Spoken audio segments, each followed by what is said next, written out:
Isang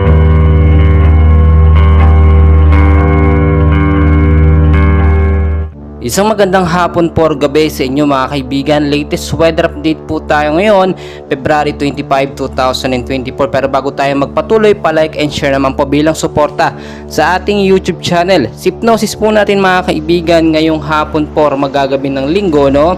Northeast monsoon pa rin po ang siya nakakaapekto sa ilang bahagi po yan ng Northern at Central Luzon.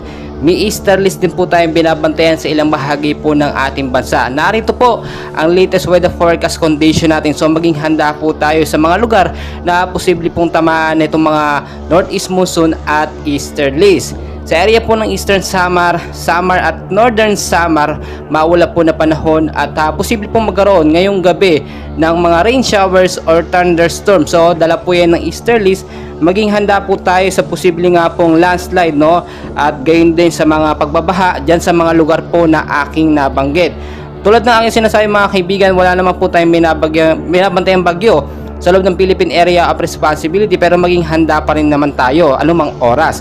Sa area po ng Cagayan Valley, Bicol Region at Aurora, kasama na po ang Quezon, maulap po na panahon ng mararanasan na posibleng magkaroon ng light rains ngayong gabi. Dala po yan ng northeast monsoon or etong hanging amihan.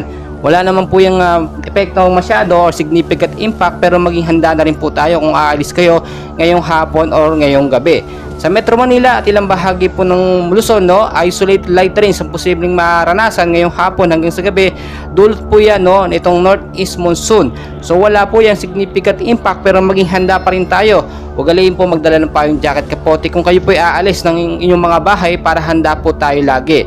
Mga kaibigan, tinataya po natin sa pag-asa kahit po tag-init, no, or El Nino, posible pa rin po tayo makaranas ng pag-ulan. Dala po yan ng mga localized thunderstorm na umiikot po dito sa ating bansa. Wala namang bagyo, pero sa labas ng par may mga binabantayan tayo na mga kumpol ng kaulapan na posibleng maging LPA. Pitasok na, wala po itong direktang epekto sa ating bansang Pilipinas. Mga kaibigan, lagi ko pong pinapaalala sa inyo, palaging magdala ng payong jacket, kopote, and always know the weather before you go para safe at handa po tayo anumang oras.